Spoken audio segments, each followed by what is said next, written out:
On continue nos directs tout au long de cette première journée du 26e Forum de l'emploi dans les travaux publics et le génie civil. Un plateau un peu particulier puisqu'on a rencontré des entreprises sur le premier plateau, des entreprises, je dirais, assez traditionnelles qui recouvrent l'ensemble des champs des métiers des travaux publics et du génie civil. Et puis là, on a un plateau, vous le voyez, avec les kakémonos, qui est plutôt orienté sur le matériel. Allez, on va commencer avec Pélagie Tompoureau. Bonjour Pélagie. Bonjour. Pélagie, présentez-moi en quelques mots le groupe Aladjian, s'il vous plaît. Alors, le groupe Aladjian, c'est un groupe historique. Nous sommes situés, le siège se trouve à Avignon, à Sorgues principalement. Et en fait, Aladjian, c'est trois principales activités. Donc, c'est la première activité Aladjian Frères. C'est tout ce qui est pièces et services pour engins de travaux publics et miniers. La seconde activité, c'est donc la société Aleco. C'est tout ce qui est lutte anti-pollution. Et la dernière activité, donc Aladjian Mineral Solutions, c'est tout ce qui est pièces et services pour les installations fixes et mobiles de carrière. Très bien, on va revenir sur le détail de ces activités et puis surtout, bien sûr, les métiers qui sont là derrière, parce que si vous êtes là, ce n'est pas par hasard. Maintenant, une marque extrêmement connue, peut-être plus pour moi, qui suis un néophyte dans le secteur des voitures que dans le secteur des travaux publics, Volvo avec Pierre Lemeunier. Allez Pierre, quand Volvo ne fait pas de voiture, ils font quoi? Bonjour tout d'abord. Quand Volvo ne fait pas de voiture, ils font du matériel travaux publics. Voilà, donc c'est un groupe suédois, comme vous le savez, qui est leader dans le développement des solutions de transport, tant dans le matériel travaux publics que dans le matériel routier, avec le Volvo poids lourd et Renault Truck qui nous appartiennent. Renault Truck, qui est bien connu à Limoges. Renault Truck qui est bien connu à Limoges, mais qui est déjà rebaptisé Volvo. Voilà, ça c'était pour ma culture perso. Merci beaucoup Pierre. Frédéric Lévesque, bonjour. Bonjour. Frédéric, vous représentez la société Manuloc. Alors, voilà, là aussi, je suis un peu basique. Manuloc, location, c'est ça, c'est que de la location? On fait effectivement de la location de matériel d'engins de manutention, donc essentiellement du chariot élévateur, mais également des nacelles. Du télescopique également, et on est complètement multimarque. Donc nos techniciens, vu que c'est notre main d'œuvre principale, on a 1300 collaborateurs, il y a 700 techniciens qui réalisent la maintenance de tous nos engins chez tous nos clients, sont pas spécialistes en fait. Ils connaissent toutes les marques. Alors justement, c'est intéressant. Si vous êtes ici, c'est forcément pour parler d'emploi, c'est forcément pour identifier les futurs collaborateurs ou collaboratrices. Qui sont ces collaborateurs, ces collaboratrices? Je dirais dans un premier temps, ici, qu'est-ce que vous attendez un petit peu comme profil? Qui attendez-vous qui vienne frapper un peu à la porte de votre stand? Alors, nous, essentiellement des mécaniciens d'engins, des gens qui vont être capables de maintenir nos engins en état de marche, oui, de les préparer également. Donc essentiellement ce qui nous intéresse ici, c'est des gens qui ont des bacs pro en mécanique d'engin, qui sachent faire de l'hydraulique, qui sachent également un petit peu toucher de l'informatique, de l'électricité également. Et donc bac pro et pourquoi pas BTS. L'idéal, c'est pour nous, c'est un BTS. L'idéal, c'est un BTS. Une question que je poserai à l'ensemble des participants à ce plateau. L'alternance, c'est une pratique courante chez vous? C'est une porte d'entrée?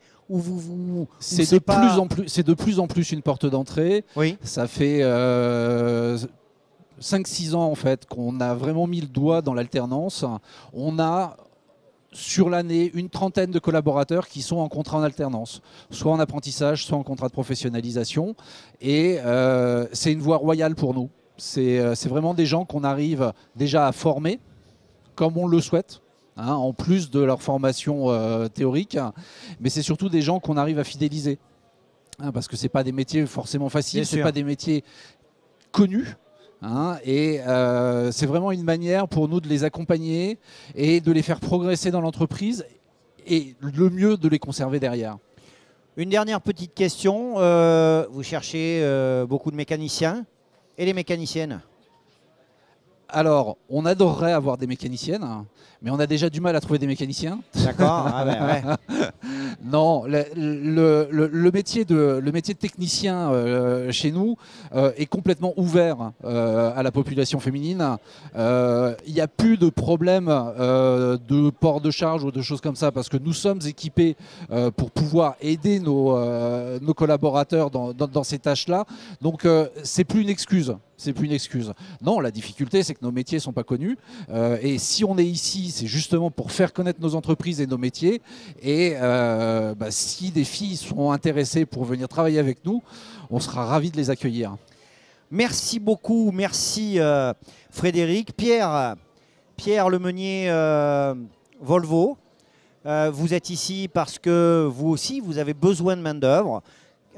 Quels sont les métiers qui sont représentés, même si j'imagine qu'il y en a toute une palanquée, et qu'est-ce que vous recherchez essentiellement?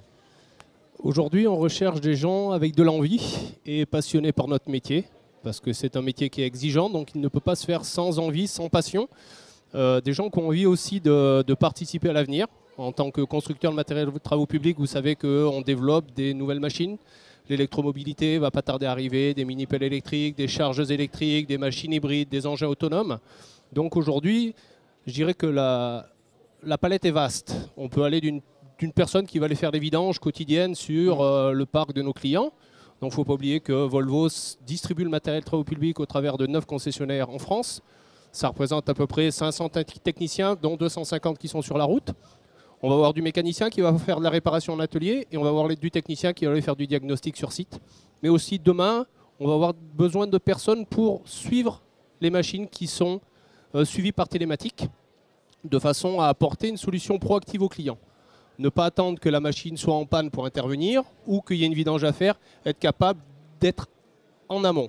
Bien sûr. Et ça, c'est une volonté forte du groupe Volvo. Est-ce que vous sentez que cette évolution technologique, c'est un attrait de plus pour ces métiers, pour les jeunes là, que vous pouvez rencontrer? Je pense qu'ils ne sont pas encore au fait du changement qu'il va y avoir dans notre métier, qui est en train d'arriver, parce que c'est quelque chose qui est tout neuf, mais qui va aller très vite. Et vraiment, c'est être au début, être parmi les premiers, les pionniers, et être avant-gardiste dans la technologie. Je pense que n'importe quel technicien serait passionné. Bien sûr. Bien sûr. Merci beaucoup. Merci Pierre Lemeunier. Pélagie, c'est à votre tour. Vous avez ouvert le plateau. Vous allez le fermer. La même question, je dirais. Quels sont les profils de vos collaborateurs et collaboratrices et quels sont ceux que vous espérez rencontrer ici et amener chez vous, quoi? Alors, nous sommes ici aujourd'hui, effectivement, pour cibler une certaine population donc d'élèves, étudiants, principalement en maintenance de matériel de travaux publics, parce que nous sommes à la recherche effectivement des techniciens de maintenance, des mécaniciens. Nous avons des ateliers donc, répartis dans toute la France, des ateliers de mécano-soudure et des ateliers de mécanique, voilà, de maintenance d'engins de travaux publics. Vous faites que, vous travaillez que dans les ateliers. Je me suis laissé dire par moment qu'il y avait des professionnels qui pouvaient suivre les machines, intervenir chez les clients pour la mise en route, pour la maintenance. Bien sûr, effectivement, nous avons également notre programme de partenaires réparateurs au travers donc, de ce programme qui permet effectivement à tous nos partenaires qui sont donc qui ont des contrats avec Aladjan de pouvoir intervenir sur différents sites chantiers de nos clients. Alors je voudrais aborder une dernière thématique, mais en une phrase. Effectivement, on l'a entendu, il faut de la motivation, il faut être passionné, il faut aimer travailler dans les engins et dans les travaux publics. Qu'en est-il de la mobilité? Est-ce qu'aujourd'hui, c'est une question que vous posez immédiatement aux candidats qui sont là? Est-ce que vos futurs collaborateurs doivent être mobiles au sens géographique du terme? Parce qu'on a l'impression qu'aujourd'hui, les jeunes ne sont pas mobiles, peut-être à tort. Je le dis exprès pour que vous me démentiez, mais est-ce que c'est un point important? Alors en fait, cela dépend des profils et des recrutements que nous réalisons. Par exemple, pour un mécanicien d'atelier, effectivement, il est rattaché donc, à un atelier. Effectivement, il peut faire des interventions au niveau régional. Ensuite, quand nous recrutons des techniciens de maintenance, à ce moment, effectivement, nous demandons une certaine mobilité géographique. Ça peut être au niveau, on va dire, sur plusieurs régions, voilà, pour intervenir et dépanner nos clients. Donc la mobilité, c'est assez variable et cela dépend effectivement du poste à pourvoir. Pierre, en une phrase. Moi, je dirais que la mobilité est essentielle parce que vu la taille des machines sur lesquelles on intervient, ce n'est pas les machines qui rentrent toujours à l'atelier, mais elles sont souvent en carrière. Donc c'est aussi l'occasion d'aller rencontrer les clients. Il y a des métiers sédentaires, mais je pense que le Graal, c'est quand même la mobilité. C'est important, hein, parce que derrière ce que vous dites, il y a aussi le fait que vous recherchez des professionnels de la mécanique, voilà, mais qui sont aussi des vrais... on va dire, chargé de communication de l'entreprise auprès des partenaires et auprès des clients. Ce sont nos premiers ambassadeurs. Ils savent tout.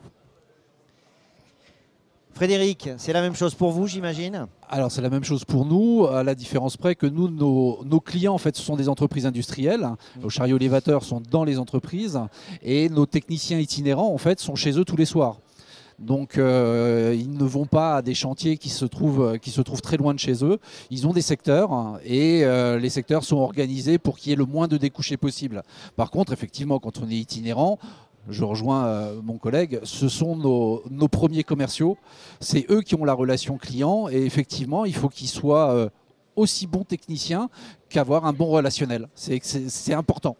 Voilà, c'est sur ces quelques mots qu'on va finir ce plateau. Vous l'avez compris, sur les autres plateaux, bien évidemment, on parlera toujours de motivation, on parlera toujours de passion pour les métiers des travaux publics et du génie civil. C'est également vrai pour l'entretien de ces machines, sur les mécaniciens et tous les métiers qui tournent autour de la mécanique et de la maintenance de ces engins.